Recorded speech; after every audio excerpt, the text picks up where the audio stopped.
नमस्कार, सब मित्रों को प्रणाम। पहला आज आगे की रामायण, जिसमें रामचंद्र जी, लक्ष्मण, माता सीता और निषाद राज को साथ में भी जाता भी छोड़ा नहीं उन्होंने निषाद गुरु जी ने, तो भारद्वाज ऋषि के आश्रम में पहुंचते हैं।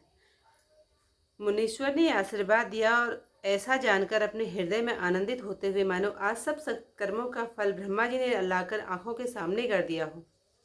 मुनि ने कुशल पूछकर आसन दिया और प्रेम से पूजन करके संतुष्ट किया। फिर मानो अमृत के बने कंद, मूल और अंकुर लाकर मुनि ने दिए। सीता जी, लक्ष्मण जी और सेवक गुह सहित श्री रामचंद्र जी ने वे सुंदर फल फूल बड़ी रुचि के साथ खाए। थकावट दूर होने से रामचंद्र जी सुखी हो गए। तब भारद्वाज जी कोमल वचन बोले, आज मेरा तप, तीर्थ, सेवन, यज्ञ, तप, योग और वैराग्य सफल हो गया। हे राम, मेरे सब साधनों के समूह भी आज आपके दर्शन करते ही सफल हो गए। इससे बढ़कर कोई दूसरी सीमा, लाभ और सुख ही नहीं। आपके दर्शन से सब आशाएं पूरी हो गई। अब कृपा करके यह वरदान दीजिए कि आपके चरणारविंदों से मेरा स्वाभाविक स्नेह हो। कर्म, वचन और मन से कपट छोड़कर प्राणी जब तक आपका भक्त नहीं होगा तब तक करोड़ों उपाय करने पर भी स्वप्न में भी सुख नहीं पाता। मुनि के वचन सुनना श्री रामचंद्र जी सकुचाए तथा मुनि की भाव भक्ति से संतुष्ट हुए। तब रामचंद्र जी ने मुनि का सुंदर सुयस करोड़ों भांति से कहकर सबको सुनाया। हे मुनीश्वर, वही बड़ा और वही सब गुणों का स्थान है जिसका आप आदर करें। भारद्वाज मुनि और श्री राम जी परस्पर नम्र होने लगे और सुख का अनुभव करने लगे, जो कहा नहीं जाता। प्रयाग निवासी ब्रह्मचारी, तपस्वी, मुनि, सिद्ध और उदासियों ने जब यह समाचार पाए तो वे सब दशरथ नंदन आनंद कंद श्री रामचंद्र जी के दर्शन के लिए भारद्वाज मुनि के आश्रम पर आए। रामचंद्र जी ने सबको प्रणाम किया। वे सब नेत्रों को सफल जानकर प्रसन्न हो गए और परम सुखी होकर आशीर्वाद देने लगे। श्री रामचंद्र जी के रूप की बड़ाई करते हुए वे लौटे। श्री रामचंद्र ने रात को वहीं विश्राम किया। प्रातः समय प्रयाग में स्नान कर प्रसन्नतापूर्वक मुनि को प्रणाम कर सीता, लक्ष्मण और निषाद राज सहित वे आगे को चले। चलते समय रामचंद्र जी ने मुनि जी से सप्रेम पूछा, हे नाथ, कहिए हम किस मार्ग से जावें। मुनि ने मन में हंसकर रामचंद्र से कहा, आपको तो सब ही मार्ग सहज हैं। फिर मुनि ने चेलों को साथ के लिए बुलाया। सुनकर मन में आनंदित हो लगभग 50 शिष्य आ गए। सबका राम जी के चरणों में अथाह प्रेम। सब कहने लगे कि रास्ता हमारा देखा हुआ है। तब मुनि ने उनमें से 4 ब्रह्मचारियों को रामचंद्र जी के साथ कर दिया, जिन्होंने बहुत जन्मों तक सुकृत किए थे। ऋषि को प्रणाम कर आज्ञा पाकर आनंदित हो श्री रघुनाथ जी चले। जब वे किसी गांव के समीप होकर निकलते तो स्त्री पुरुष दौड़कर दर्शन करने लगते थे। जन्म लेने का फल पाकर वे सनाथ हो जाते थे और मन को उन्हीं के साथ भेजकर दुखी हो लौट आते थे। फिर रामचंद्र जी ने ब्रह्मचारियों को विनती करके लौटा दिया। वे मन चाहा फल पाकर लौटे। पात उतरकर यमुना जल में सबसे स्नान किया, जो रामचंद्र जी के शरीर ही के समान श्याम रंग का था। यह सुनकर यमुना जी के तीरवासी स्त्री पुरुष अपना अपना काम छोड़कर दौड़ पड़े और लक्ष्मण जी, रामचंद्र जी और सीता जी को सुंदरता को देखकर अपने भाग्य की बड़ाई करने लगे। सभी के मन में परिचय पाने की बड़ी लालसा थी, परंतु नाम गांव पूछने में वे सकुचाते थे।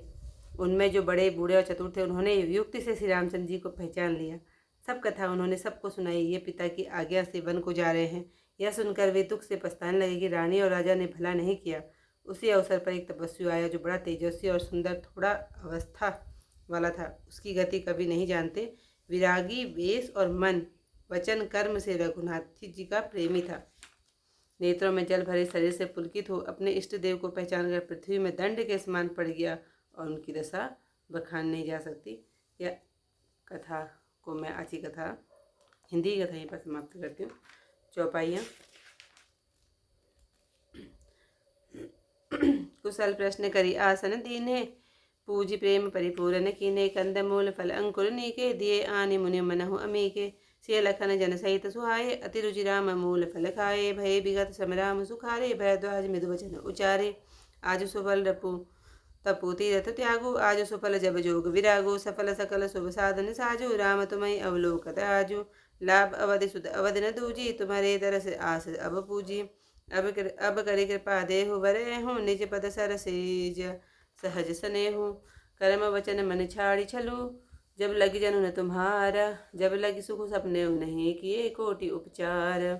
सुनि मुनि वचन राम सकुचाने, भाव भगति आनंद अघाने, तब रघुवर पुनि सुहावा, कोटि बाँधि कई सबे सुनावा। सो बड़ सो सब गुण गन गेहूँ, जहि मुनीस तुम आदर देहो। मुनि रघुवीर परस पर न वही, वचन अगोचर सुख अनुभवहि।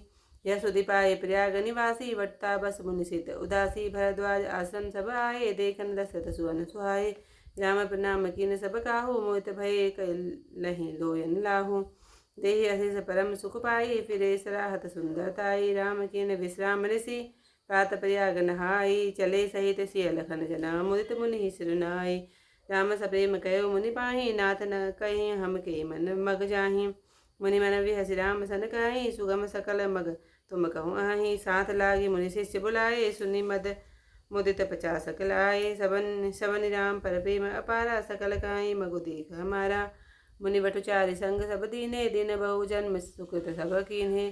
करि प्रणाम ऋषि आय सुपाई, प्रमुदित हृदय चले रघुराई। राम निकट सब निक सही जाई, देखहि दरसु नारी नर धाई। होई नाथ जन्म फल पाई, फिरहि दुखित मन संग पठाई। विदा किए बटु विनय करी, फिरे पाए मन काम। उतरि नहाय जमुन जल, जो शरीर सब श्याम। सुनत तीरवासी नर नारी, धाये निज निज काज बिसारी। लखन राम से सुंदरताई, देखि करई निज भाग्य बढ़ाई। अति लालसा बसई मन माही, नाउ गाओ पूछत सकु चाही। तेज न महो भय विरिध सयाने, तीन करी जुगति राम पहिचाने। सकल कथा तिन सबहि सुनाई, बनहि चले पितु आय सुपाई। सुनि सविसाद सकल पछताई, रानी राय कीन बल नाही। ते अवसर तप एक तापस आवा, तेज पुंज लघु वैस सुहावा। अभी कवि अलखित गति वेशु विरागी, मन क्रम वचन राम अनुरागी। सजल नयन तन पुलकि निजा, इष्ट देव पहचानी। परे उदंड जिमि धरनि तल, दसा न जाय बखान। सियावर रामचंद्र पद जय शरणम, शंकर हरि ओम। जय जय सिया राम। मंगल भवन अमंगल हारी, उमा सहित जय जपत मुरारी। आज की कथा चौपाई के साथ यहीं पर समाप्त करती हूँ। कल को इससे आगे कथा चौपाई के साथ मिलूंगी। तब तक के लिए नमस्कार।